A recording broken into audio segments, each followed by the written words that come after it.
Okay, good morning everyone. So here we come to the second part of the chapter, people as resource. So till now we have learned the meaning of human resource, why human resource is important, why it is counting as a important asset, and the investment done in the human resource.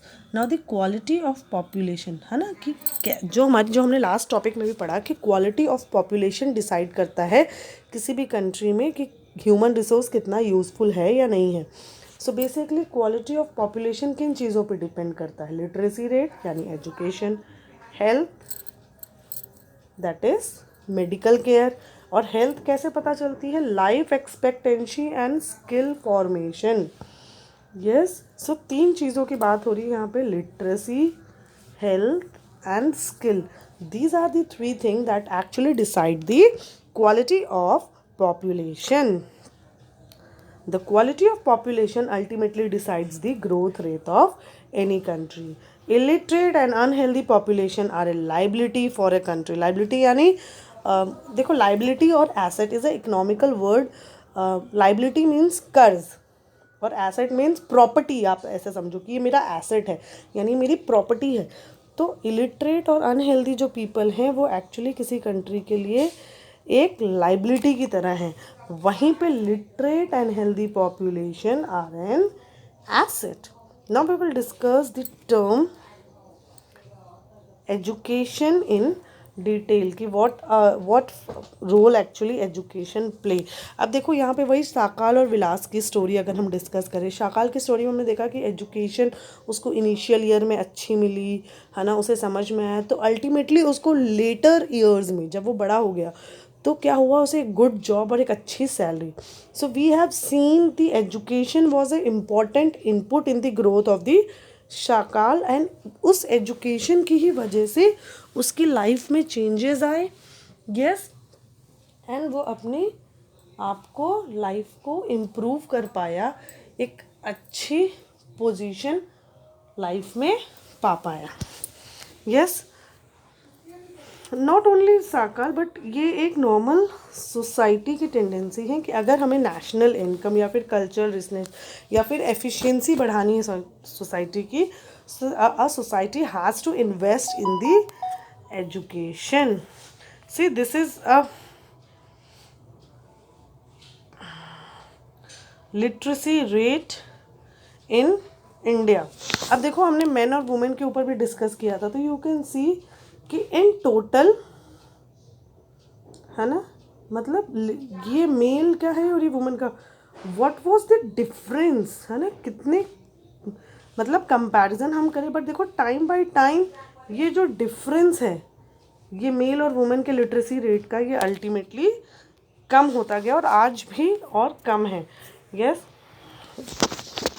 So government ने एक बहुत important step लिया था, that is elementary education, and उसमें specially emphasis किया था on girls. तो ये इम्पॉर्टेंट स्टेप किस लिए लिया गया था कि यस, सिर्फ लड़कों को नहीं लड़कियों को भी एजुकेशन मिलना चाहिए, क्योंकि वो भी तो पार्ट है कंट्री का, वो भी एक ह्यूमन रिसोर्स है.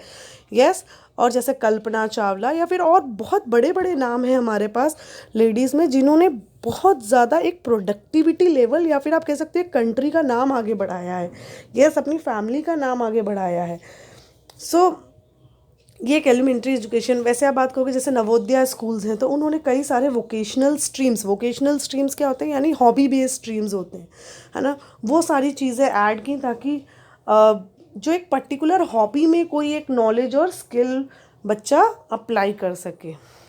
You can see the plan outlet education has increased from 151 crore to 40 थी. तो देखो जब हम स्टार्ट किया था हमने प्लान बनाना, 5 ईयर प्लान जब से शुरू हुआ है, कहाँ 151 करोड़ इन्वेस्ट होता था फॉर एजुकेशन, एंड आज की डेट पे 43,825 इन दी 10th प्लान.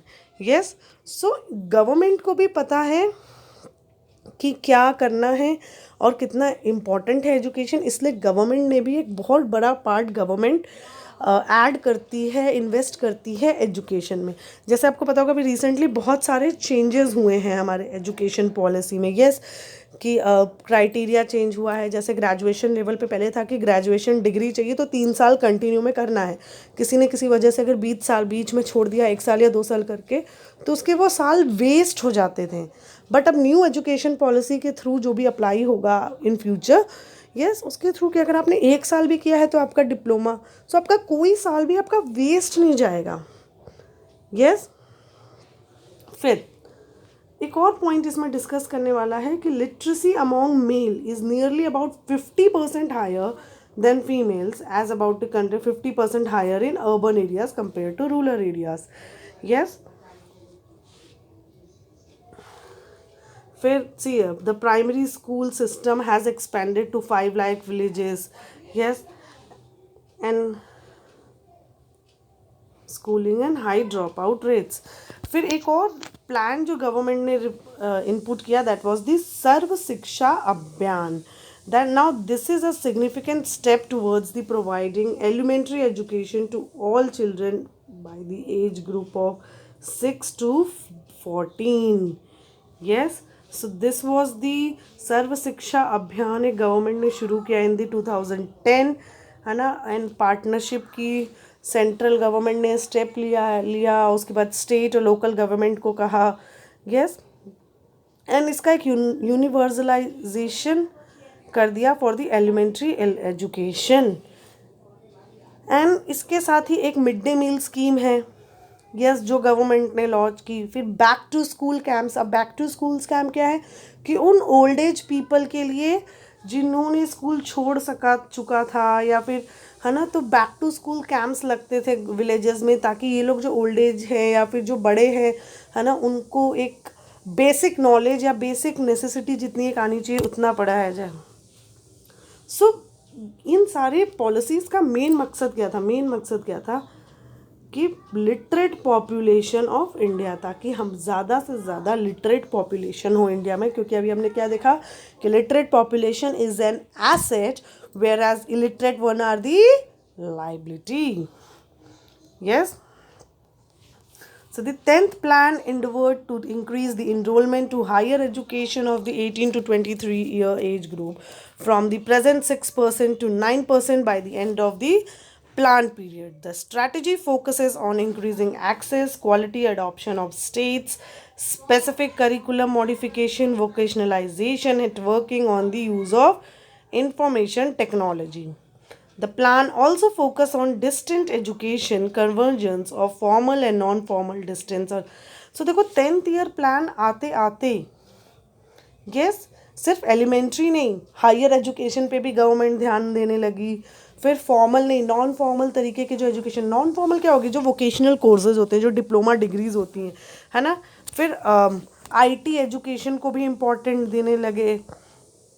यस, फिर स्टूडेंट्स को रिक्रूटमेंट किए गए, क्योंकि पहले देखो, अच्छा इसमें ये ऐसा नहीं है कि सिर्फ बच्चों पे ध्यान दे रहा है, इवन बच्चों को पढ़ाने के लिए जो टीचर्स अपॉइंट कर रहे हैं गवर्नमेंट, उसमें उसके रूल्स और रेगुलेशंस में भी बहुत सारे चेंजेस हुए, है ना।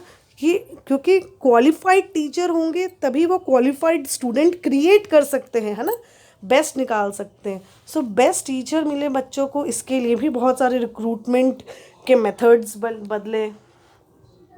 Yes, see here you can see कि this is the number of institution of higher education enrollment and faculty।